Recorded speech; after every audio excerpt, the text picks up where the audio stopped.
Good day and great health. My name is Dr. Jerica Sarka of Ohio Specific Chiropractic. I'm a pediatric, family wellness, and upper cervical specific chiropractor. Today on this video, I'm going to answer the question, can infants get vertebral subluxations? The short answer is yes, they can. Actually, infants are more prone to getting vertebral subluxations than adults. I get a version of this question asked to me quite frequently in my office or when I'm out in the community talking about pediatric chiropractic.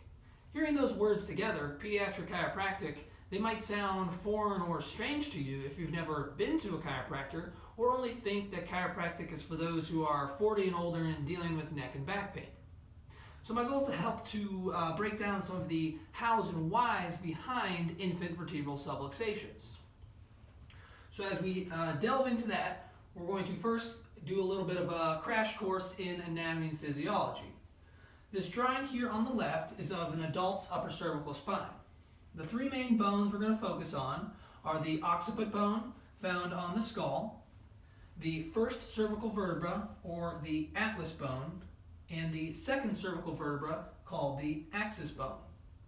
Now these three bones that make up the upper cervical spine, their main job is to house and protect the most delicate and unique tissue that we have in our body, the brainstem section of our nerve system. Now what's so unique and special about the brainstem is that it is the connection point between the brain above and the body below. Every organ, gland, and tissue of our body has a connecting nerve pathway found in the brainstem region of our nerve system. When you wiggle your big toe, you have a connecting nerve found in the brainstem that connects that brain activity to that body movement down below in your foot. Now the basic shape of the occiput bone that's going to articulate or join up with the atlas bone, that portion is called the occipital condyles, and their shape is going to be convex. That means that they curve outwardly. Now the portion that is going to articulate with those occipital condyles found on the atlas is going to be called the superior articulating facets, and they are concave in shape. That means they curve inwardly. Now just focusing in on that joint, it's going to be called a condyloid joint. That means the shape of that joint is somewhat oval, or you could say it's egg shape. That oval shape allows for a great range of motion in the upper cervical neck. It allows for flexion, extension, lateral flexion, and some rotation. Now if we compare the upper cervical spine over here to an infant's upper cervical spine, we can see it's made of the same structures. We have the occiput, the atlas, and the axis. The biggest difference, though, is going to be the shape in how those joints interconnect or articulate. Now, the occipital condyles of the occiput bone, they are actually less convex in shape. The atlas facets found on the atlas bone, they're going to be less concave in shape. So that means the joint itself, the occipital atlanteal joint, is going to be less oval in shape, or it could be, you could say it's less egg-shaped. That is going to then allow for an increase in space between the joint. Why is this? Well, the upper cervical spine of an infant is going to be less developed than the adult. Both the adult and the infant rely heavily on muscles and ligaments to give stability to the upper cervical spine. That allows for the great amount of motion and movement we have in our neck. Our upper cervical neck is very similar to our shoulder joint. The shoulder joint is held together the most part by muscles and ligaments. That, though, allows for a great range of motion in the shoulder. The shoulder, though, and the upper cervical spine are very susceptible to injury because of the flexibility and the movement it has. One of the reasons for that is because they both lack a high prevalence of bony locks. If we compare the shoulder joint to the elbow has a more limited amount of motion because of the bony locks of the joint. It's also less susceptible to injury than the shoulder. Now, because the upper cervical spine of the infant is less developed, there's going to be a decrease in the articulation between the bones, and there's going to be a decrease in the surface locks between those joints.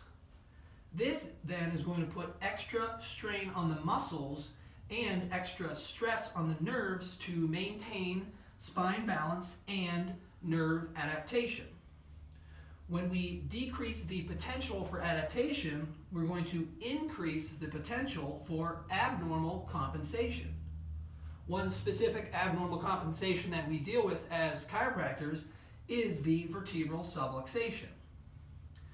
Now, there's things that are going to affect the sensitivity, perception, and behavior of the upper cervical spine and the nerve system that it houses and protects. Those three stresses are a combination of physical, chemical, and emotional factors that are going to affect the overall health of the structure. You might think that infants live a pretty non-stressful life, but they are susceptible to the same amount of stress that we are as adults. Actually, they are more susceptible to stresses of the world because their nerve systems are underdeveloped, or they are developing, I should say, and they're very pliable. Some examples of nerve stresses, if we look at an example of a physical stress, the most common physical stress that affects infants comes from the birth process. Actually, more and more now in the medical model of the birthing process is going to increase that amount of physical stress presence.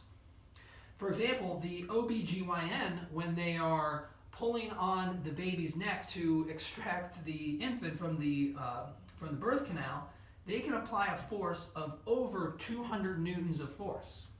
That's equal to around 45 pounds of force. If we put that into some perspective, they've done some studies on infant chiropractic adjustments, and they've only maxed out around 20 newtons of force. That equals to about 4.5 pounds of force. Now, an example of a chemical stress is the more and more use of formulas in the baby's diets. Baby formula, it lacks a lot of important nutrients. The most important that it lacks is going to be the mother's antibodies.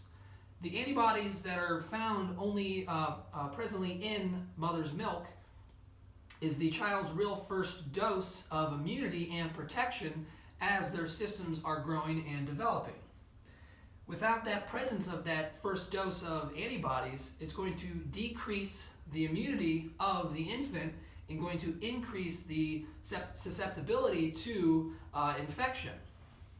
Besides the lack of antibodies found in the formula, there is a wide array of different synthetic and artificial ingredients that can affect the overall chemical makeup of that child. Now, an example of an emotional stress, if you ever heard of the method called cry it out. This method is based on the idea of trying to teach the child to self-soothe when they are crying and fussy and the parents are wanting the baby to fall asleep. Over time, the self-soothing or cry it out method has shown to work, but it works not in the way that you would think. What actually happens is, when the baby is constantly pushed to that nonstop crying phase, it increases their overall stress response. When you increase the stress response, you're going to kick on what's called the sympathetic nerve system, and it's going to go into overdrive. And eventually, it goes from overdrive to overload to the point then where it becomes exhausted. So when the baby finally, quote unquote, cries it out and self-soothes, it's not that they've learned to cope with whatever stress they are dealing with, it's that their nervous system has just finally exhausted and it's caused them to pass out. Now, so the goal of a pediatric chiropractor is to focus on the upper cervical spine and help promote the overall integrity and maintenance of this upper cervical spine. Now, the goal then, if our main focus is then going to be on trying to strengthen children instead of just trying to fix broken adults. Too much in our society, we focus on the effects. Here, with pediatric chiropractic, our real goal is to be proactive with health and build strong children. I think overall then that's going to improve our cultural outcomes of health and wellness. Thank you very much for listening. Any more questions or concerns, please check out my website at ohiospecific.com. Thank you very much.